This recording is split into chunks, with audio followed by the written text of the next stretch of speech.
ह्या वरिष्ठ मंडळींनी मला कॉल तर केलेच होते, पण सुनित्राताईंचा ज्यावेळी मला फोन आला त्यावेळी मी ठरवलं नाही, एवढी सगळी लोक जर आपल्याला कॉल करत असतील तर आपण या गोष्टीचा विचार केला पाहिजे। बघा, बारामतीची पोटनिवडणूक लढण्यासंदर्भात माझी भूमिका ही सहानुभूतीची प्रचंड मोठी लाट या बारामतीमध्ये आहे ही वस्तुस्थिती असताना सुद्धा आम्ही काही प्रश्नावरती लक्ष वेधून घेण्यासाठी, कारण मी कुठल्या पक्षाचा सदस्य नाहीये किंवा राजकीय मुवमेंट माझी अजून नाहीये किंवा माझी तशी मूव नाहीये,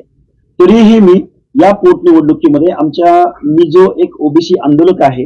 मी नेहमी भटके विमुक्त जाती जमातींच्या संदर्भात, ओबीसीच्या संदर्भात नेहमी आवाज उठवणारा म्हणून मला एक तशी स्पेस मिळालेली आहे। आणि मग मी या निवडणुकीच्या निमित्तानं मी काही गोष्टी आक्रस्ताळितपणे किंवा थोड्याशा विद्रोही भावनेमध्ये किंवा थोड्याशा म्हणजे आक्रमकपणे मांडण्याचा प्रयत्न करतोय आणि करत होतो। आणि असं करत असताना भरणे मामाने आता त्यांनी सांगितली ही परिस्थिती, मला महाराष्ट्रातल्या वरिष्ठ नेतृत्वांचे फोन आलेले, त्यामध्ये सुनित्राताईंची रिक्वेस्ट आहे, त्याचबरोबर देवेंद्रजी फडणवीस साहेबांची रिक्वेस्ट आहे, एकनाथरावजी शिंदे साहेब, अगदी पुढे जाऊन उदयजी सामंत साहेब आणि त्यानंतर अगदी धनंजय मुंडे साहेब आणि भरणे मामा साहेब, या सगळ्या लोकांनी कॉल केल्यानंतर मला मी थोडा विचार केला, माझी लढाई आहे का, तर ती आहेच। गेल्या वर्षभराच्या कालावधीमध्ये आमचे काही प्रश्न मार्गी लागत नाहीत का, तर लागत नाहीतच। हे सगळं जरी मान्य असलं आणि ही आमची भूमिका, आमच्या चळवळीची भूमिका आम्ही इथून पुढे कंटिन्यू करणार आहोत का, तर करणार आहोतच।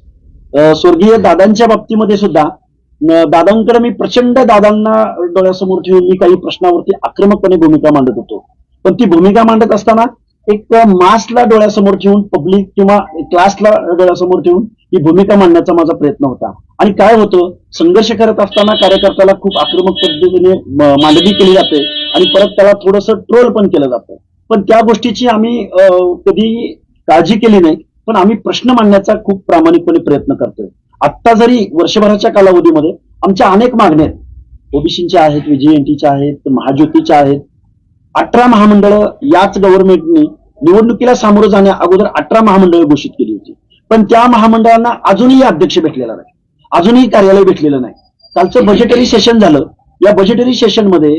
अर्ध्याहून जास्त लोकसंख्येला 0.5% 0.56% बजेटरी तरतूद झाली त्यांच्या सामाजिक न्याय हक्काच्या योजनांसाठी। मी मला काही गोष्टी आम्हाला जाणवल्या, या गोष्टी डोळ्यासमोर ठेवून आम्ही आक्रमकपणे भूमिका मांडत आलोय। पण या सगळ्या गोष्टी जरी असल्या तरी ह्या वरिष्ठ मंडळींनी मला कॉल तर केलेच होते, पण सुनित्राताईंचा ज्यावेळी मला फोन आला